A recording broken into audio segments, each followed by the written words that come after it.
알람 소리가 울리고 어둠 속에서 눈을 뜨는 순간 여러분의 첫 생각은 무엇인가요? 오늘 해야 할 일들이 머릿속을 스쳐 지나가나요? 어젯밤 미처 해결하지 못한 걱정이 가슴을 눌러오나요? 아니면 습관처럼 손이 먼저 스마트폰을 찾아 메시지와 뉴스를 확인하세요? 저도 오랫동안 그렇게 살았습니다. 아침에 눈을 뜨면 가장 먼저 오늘 할 일 목록이 떠올랐습니다. 빨래를 해야 하는데, 장을 봐야 하는데, 그 사람한테 전화해야 하는데, 걱정과 할 일로 하루를 시작했습니다. 우리는 종종 잊고 살아가는 한 가지가 있습니다. 아침의 첫 순간이 하루 전체의 영적 상태를 결정한다는 진리를요. 창세기는 이렇게 기록합니다. 저녁이 되고 아침이 되니 창세기 1장 5절. 하나님의 하루는 저녁에 시작되어 아침에 완성됩니다. 밤의 어둠을 지나 새벽의 빛으로 나아가는 것, 그것이 하나님의 시간 질서입니다. 예레미야가 3장 22절 23절은 이렇게 노래합니다. 여호와의 자비와 긍휼이 무궁하심으로 우리가 진멸되지 아니함이니이다. 이것이 아침마다 새로우니 주의 성실이 크도소이다. 아침마다 새롭습니다. 그분의 인자하심이, 그분의 긍휼, 그분의 성실하심이, 어제의 실패도, 어제의 상처도, 어제의 무거움도 그분의 새로운 은혜 앞에서는 과거가 됩니다. 문제는 우리가 그 은혜를 의식하지 못한 채 하루를 시작한다는 것입니다. 제 삶이 바뀐 것은 몇 년 전 새벽 기도회에서였습니다.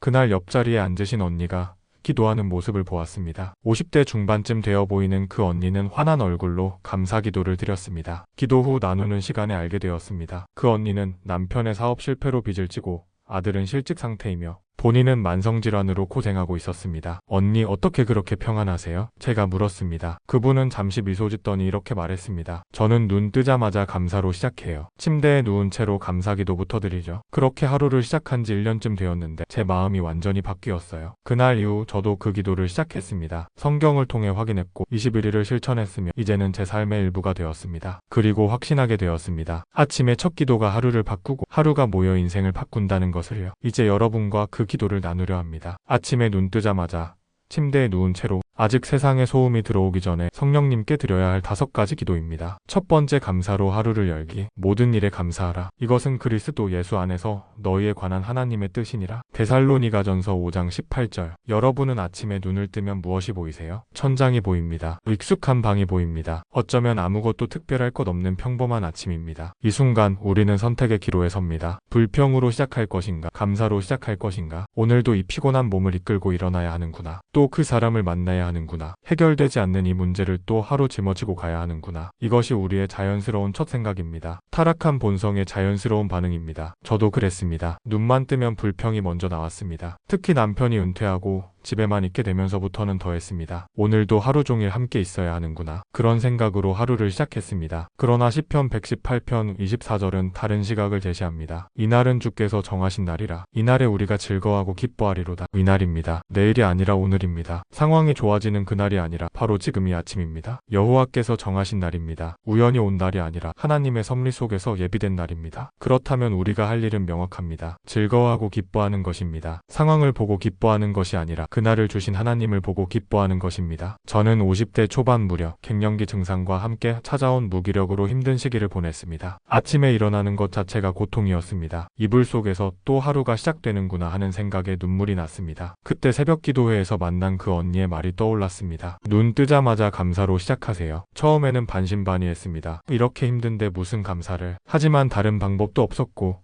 해볼 가치는 있다고 생각했습니다. 그래서 21일 동안 실천하기로 했습니다. 눈을 뜨면 침대에 누운 채로 감사 기도를 시작했습니다. 하나님, 오늘도 숨쉬게 하시니 감사합니다. 이 침대가 있어 감사합니다. 볼 수 있는 눈이 있어 감사합니다. 처음 며칠은 형식적이었습니다. 감사할 것이 없는데 억지로 감사를 만들어내는 것 같았습니다. 그런데 일주일쯤 지나자 변화가 시작되었습니다. 감사할 거리가 보이기 시작했습니다. 당연하게 여겼던 것들이 은혜로 다가왔습니다. 걸을 수 있다는 것, 숨 쉴 수 있다는 것, 가족이 있다는 것, 교회가 있다는 것, 이 모든 것이 기적이구나. 21일이 지났을 때 제 안이 달라져 있었습니다. 갱년기 증상이 사라진 것은 아니었습니다. 무기력도 여전히 찾아왔습니다. 그러나 하루를 시작하는 마음이 달라졌습니다. 감사는 상황이 아니라 선택이었습니다. 불평도 선택이고 감사도 선택이었습니다. 나는 매일 아침 감사를 선택하기로 했습니다. 여러분, 오늘 아침 눈을 떴습니까? 그것만으로도 감사할 일입니다. 어젯밤 주무신 침대가 있었습니까? 감사할 일입니다. 오늘 입을 옷이 있습니까? 먹을 음식이 있습니까? 사랑하는 사람이 있습니까? 모두 감사할 일입니다. 잠시 이 글을 멈추고 물어보십시오. 지금 이 순간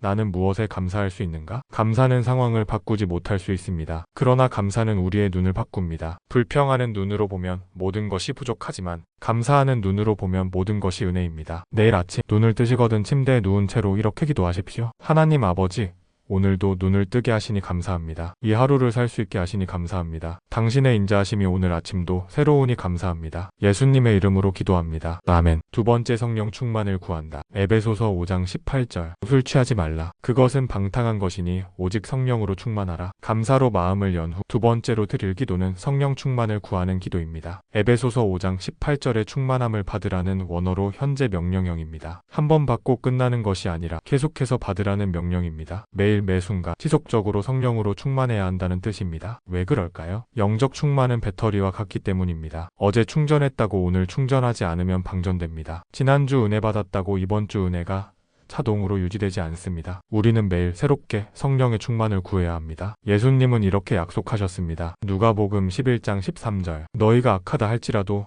너희 자녀에게 좋은 선물을 줄 줄 알거든 하물며 하늘에 계신 너희 아버지께서 구하는 자들에게 성령을 주시지 않겠느냐?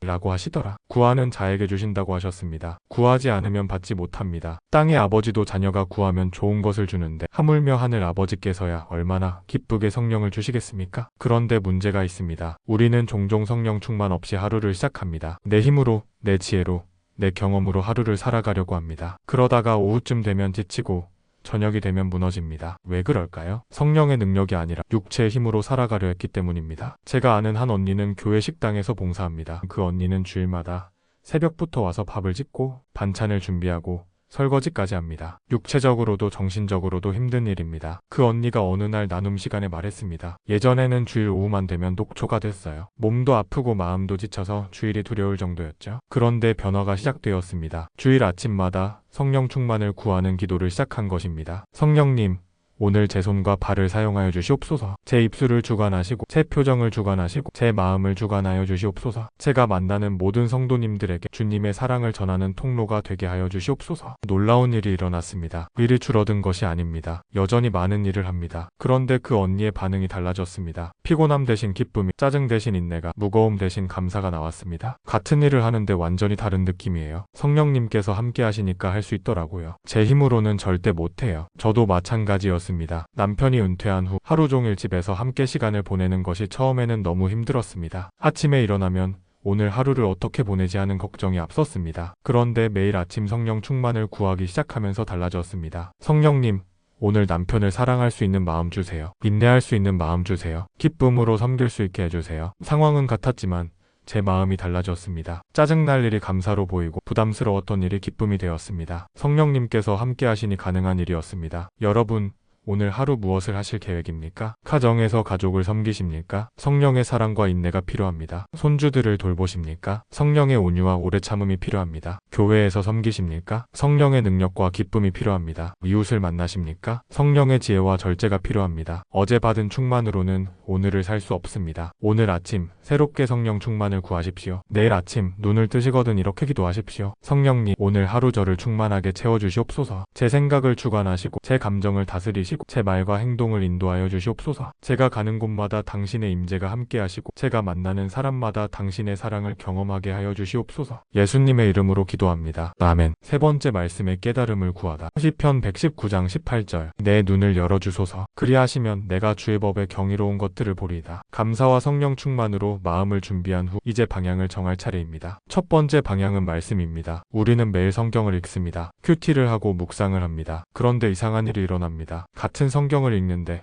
어떤 날은 은혜가 되고 어떤 날은 그냥 글자로만 읽힙니다. 왜 그럴까요? 고린도전서 2장 14절은 이렇게 말합니다. 육에 속한 사람은 하나님의 성령의 일들을 받지 아니하나니 이는 그것들이 그에게는 어리석게 보이며 또 그는 그것들을 알 수도 없나니 그런 일은 영적으로 분별되기 때문이라. 영적으로 분별되어야 한다는 것입니다. 육신의 눈으로는 볼 수 없습니다. 성령께서 열어주셔야 보입니다. 그래서 시편 기자는 기도합니다. 내 눈을 열어서 주의 율법에 기이한 것을 보게 하소서. 말씀을 읽기 전에 먼저 눈을 열어달라고 기도해야 합니다. 저는 오랫동안 성경을 읽으면서도 깊이 깨닫지 못했습니다. 그냥 글자를 읽고 의무적으로 큐티 노트를 작성했습니다. 은혜가 없었습니다. 내가 신앙이 약한가? 말씀에 집중을 못하나?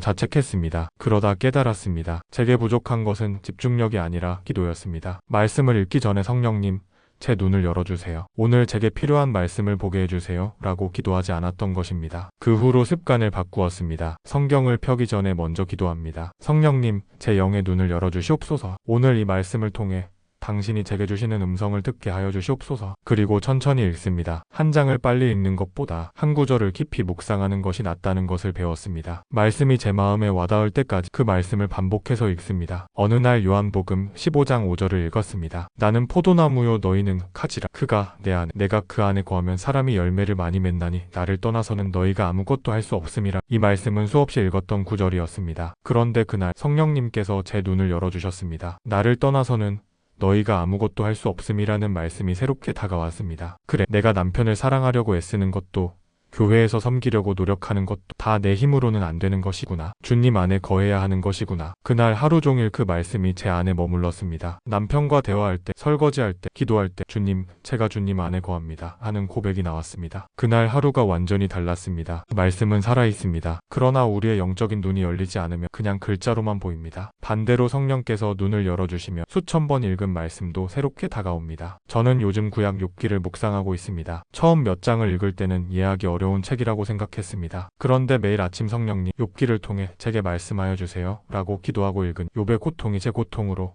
욥의 신앙이 제 신앙의 거울로 다가왔습니다. 특히 욥기 42장 5절이 깊이 다가왔습니다. 내가 주께 대하여 귀로 듣기만 하였사오나 이제는 눈으로 주를 배움나이다. 그래, 나도 지금까지 하나님에 대해 귀로만 들었구나. 이제는 눈으로 배워야 하는구나. 이 깨달음이 제 기도를 바꾸었고 제 삶을 바꾸었습니다. 여러분, 오늘 어떤 말씀을 읽으실 계획이신가요? 시편입니까? 복음서입니까? 서신서입니까? 무엇을 읽든 먼저 기도하십시오. 성령님, 제 눈을 열어주세요. 그리고 천천히 읽으십시오. 한 장을 다 읽는 것보다 한 구절이 마음에 와닿는 것이 더 중요합니다. 말씀이 마음에 와닿으며 하루 종일 그 말씀을 붙들고 사십시오. 그 말씀을 반복해서 묵상하십시오. 그 말씀으로 기도하십시오. 그러면 말씀이 살아서 역사합니다. 여러분의 생각을, 감정을, 결정을, 관계를 변화시킵니다. 내일 아침 말씀을 펴기 전에 이렇게 기도하십시오. 성령님, 제 영의 눈을 열어주시옵소서. 오늘 이 말씀을 통해 당신이 제게 주시는 음성을 듣게 하여 주시옵소서. 말씀이 제 마음에 새겨지고 제 삶 가운데 열매 맺게 하여 주시옵소서. 예수님의 이름으로 기도합니다. 아멘. 네 번째, 하나님의 인도하심을 구한다. 잠언 16장 3절. 너의 일들을 주께 맡기라. 그리하면 너의 생각들이 바로 서리라. 말씀으로 방향을 잡았다면 이제 구체적인 인도를 구할 차례입니다. 오늘 하루 어떤 일이 일어날지 우리는 알 수 없습니다. 누구를 만날지, 어떤 상황을 맞이할지, 어떤 결정을 내려야 할지 알 수 없습니다. 그렇기에 우리는 하나님의 인도하심이 필요합니다. 잠언 3장 5절 6절은 이렇게 말합니다. 내 마음을 다하여 주를 신뢰하고 내 자신의 명철을 의지하지 말라. 내 모든 길들에서 그를 인정하라. 그리하면 그가 내 길들을 지도하시리라. 내 명철을 의지하지 말라. 이 말씀이 얼마나 어려운지 압니다. 우리는 살아온 경험이 있고 쌓아온 지혜가 있고 나름의 판단력이 있습니다. 그래서 우리는 우리 방식대로 하루를 계획하고 우리 생각대로 결정을 내립니다. 그러나 하나님은 말씀하십니다. 내 명철을 의지하지 말고 나를 의뢰하라. 범사에 나를 인정하라. 범사에입니다. 큰 일만이 아닙니다. 작은 일도, 사소한 결정도, 하루의 모든 순간에 하나님을 인정하라는 것입니다. 저는 오랫동안 큰 일은 기도하고 작은 일은 제 판단대로 했습니다. 이 정도는 내가 판단해도 되겠지? 그러다가 작은 결정들이 쌓여서 큰 문제가 되는 것을 여러 번 경험했습니다. 특히 관계에서 그랬습니다. 남편과의 대화에서, 자녀들과의 전화통화에서, 교회 식구들과의 만남에서 순간적으로 내뱉은 말 한마디가 상처가 되고 오해가 되고 갈등이 되었습니다. 그때 왜 그렇게 말했을까? 후회할 때마다 깨달았습니다. 아, 하나님께 물어보지 않고 내 생각대로 말했구나. 그래서 시작한 것이 순간기도입니다. 말하기 전에 1초만 기도합니다. 주님, 제 입술을 지켜주세요. 결정하기 전에 1초만 기도합니다. 주님, 어떻게 해야 할까요? 겨우 1초입니다. 그런데 그 1초의 기도가 하루를 완전히 바꿔놓습니다. 제 친구는 시장에서 작은 반찬 가게를 운영합니다. 그 친구는 매일 새벽 일찍 일어나 장을 보고 반찬을 만들고 손님을 맞이합니다. 육체적으로 힘들 뿐 아니라 손님들의 요구사항도 다양하고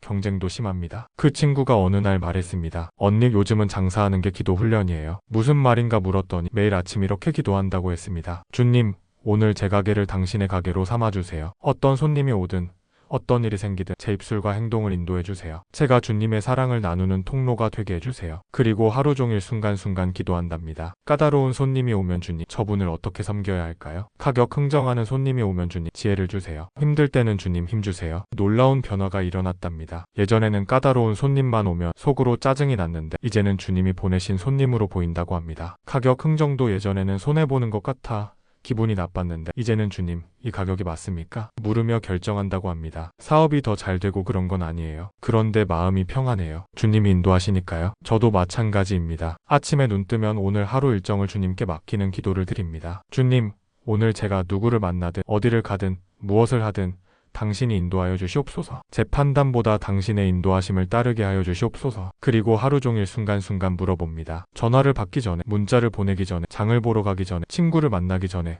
주님 어떻게 해야 할까요? 이렇게 사는 것이 처음에는 번거로웠습니다. 이렇게까지 해야 하나?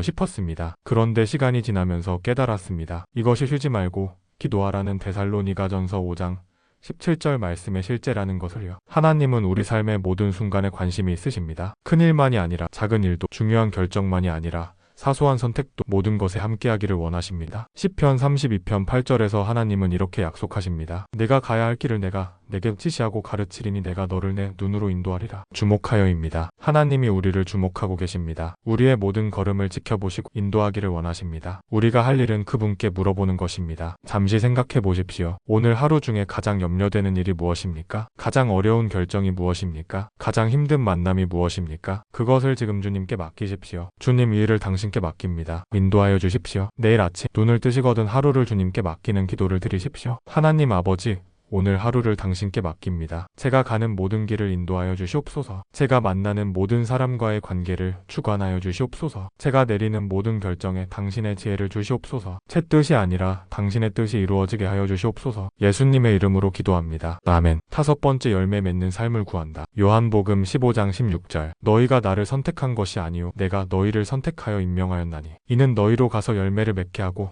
너희 열매가 남아있어 너희가 나의 이름으로 아버지께 구하는 것은 무엇이든지 그분께서 너희에게 주시게 하려는 것이니라. 감사로 시작하고 성령 충만을 구하고 말씀으로 방향을 잡고 인도하심을 구했다면 마지막으로 구할 것은 열매입니다. 우리가 구원받은 이유가 무엇입니까? 단지 천국 가기 위해서입니까? 아닙니다. 열매 맺기 위해서입니다. 예수님은 분명히 말씀하셨습니다. 이는 너희로 가서 열매를 맺게 하고. 그렇다면 어떤 열매를 맺어야 합니까? 갈라디아서 5장 22절 23절이 답합니다. 그러나 성령의 열매는 사랑과 기쁨과 화평과 오래 참음과 친절과 선함과 믿음과 온유와 절제니 그러한 것을 반대할 법이 없느니라. 이것이 우리가 맺어야 할 열매입니다. 사랑, 기쁨, 평안, 인내, 친절, 선함, 신실, 온유, 절제, 이 9가지 열매 말입니다. 그런데 이 열매는 내 노력으로 맺을 수 없습니다. 오직 성령의 열매라고 했습니다. 성령님께서 맺게 하시는 열매입니다. 우리가 할 일은 구하는 것입니다. 저는 몇 년 전 제 삶에 기쁨이 없다는 것을 깨달았습니다. 신앙생활은 하고 있었지만 기쁨이 없었습니다. 의무적으로 예배드리고 형식적으로 봉사하고 기계적으로 기도했습니다. 어느 날 갈라디아서 5장 22절을 묵상하다가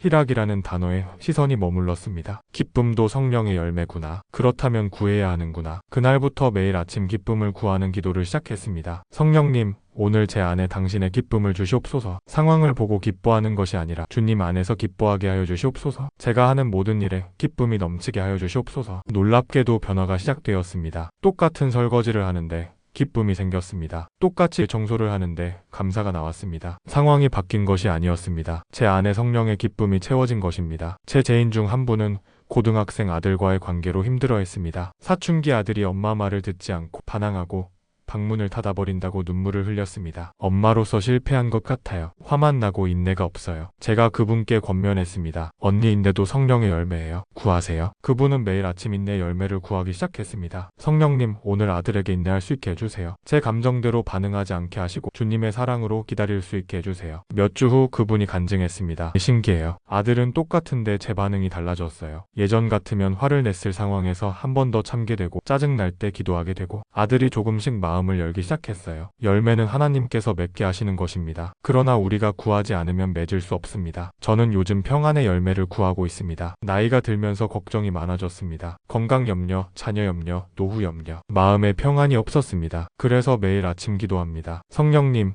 오늘 제 마음에 당신의 평안을 주시옵소서. 염려하지 않게 하시고 두려워하지 않게 하시고 주님을 신뢰하게 하여 주시옵소서. 빌립보서 4장 6-7절의 약속을 붙들고 기도합니다. 아무것도 염려하지 말고 다만 모든 일에 기도와 간구로 너희의 구하는 것들을 감사함으로 하나님께 알려지게 하라. 그리하면 모든 지각을 초월하시는 하나님의 평강이 그리스도 예수 안에서 너희의 마음과 생각을 지키시리라. 이 약속을 믿고 매일 아침 평안을 구합니다. 그리고 놀랍게도 염려가 평안으로 바뀌는 것을 경험합니다. 상황은 여전하지만 제 마음이 달라집니다. 여러분은 어떤 열매가 필요하십니까? 가정의 사랑이 필요하십니까? 구하십시오. 직장의 인내가 필요하십니까? 구하십시오. 관계의 친절이 필요하십니까? 구하십시오. 섬김의 기쁨이 필요하십니까? 구하십시오. 성령의 9가지 열매 중에서 오늘 내게 가장 필요한 열매가 무엇인지 생각해 보세요. 그리고 그것을 구하세요. 요한복음 15장 5절에서 예수님은 이렇게 말씀하셨습니다. 나는 포도나무요. 너희는 그 가지들이라. 그가 내 안에 내가 그 안에 거하면 그 사람은 많은 열매를 맺느니라. 이는 나를 떠나서는 너희가 아무것도 할 수 없기 때문이라. 주님 안에 거하십시오. 그러면 열매를 맺습니다. 잠시 멈추어 구해보세요. 오늘 나는 어떤 열매를 맺기를 원하는가? 오늘 나의 가정에서, 교회에서, 만남에서 어떤 열매를 맺을 것인가? 내일 아침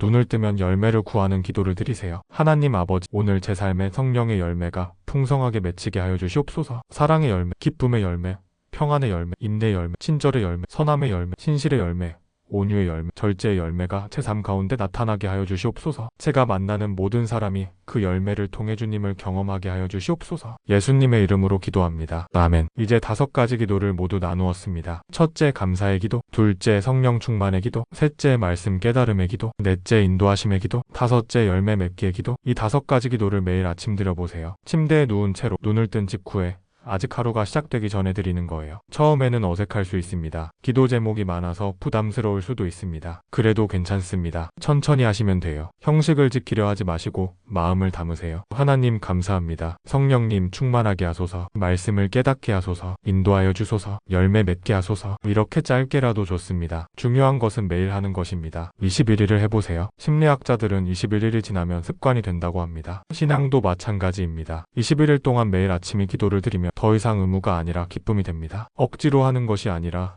자연스럽게 하게 됩니다. 그리고 21일 후를 상상해보세요. 당신의 아침이 달라져 있을 것입니다. 불평 대신 감사로, 염려 대신 평안으로, 두려움 대신 확신으로 시작하는 아침을요. 당신의 하루가 달라져 있을 것입니다. 내 힘으로 사는 것이 아니라 성령의 능력으로, 내 뜻대로 사는 것이 아니라 하나님의 인도하심을 따라 사는 하루를요. 당신의 관계가 달라져 있을 것입니다. 남편과의 관계, 자녀들과의 관계, 교회 식구들과의 관계에 성령의 열매가 맺혀 있을 것입니다. 당신의 얼굴이 달라져 있을 것입니다. 제가 새벽 기도회에서 만난 그 언니처럼 환경은 여전해도 얼굴에서 빛이 나는 모습을요. 바로 내일 아침부터 시작해보세요. 알람이 울리면 스마트폰을 보기 전에, 일어나기 전에 침대에 누운 채로 기도하세요. 하나님 아버지, 오늘도 눈을 뜨게 하시니 감사합니다. 성령님, 오늘 하루 저를 충만하게 채워주시옵소서. 말씀을 깨닫게 하시고 제 길을 인도하시며 제 삶의 열매 맺게 하여 주시옵소서. 예수님의 이름으로 기도합니다. 아멘. 이 기도로 하루를 시작하십시오. 21일 후 당신은 완전히 다른 사람이 되어 있을 것입니다. 주님께서 당신과 함께 하시기를 축복합니다. 당신의 아침이 주님의 은혜로 가득하기를 축복합니다. 당신의 하루가 성령의 능력으로 충만하기를 축복합니다. 당신의 삶에 풍성한 열매가 맺히기를 축복합니다. 주의 자비하심으로 우리가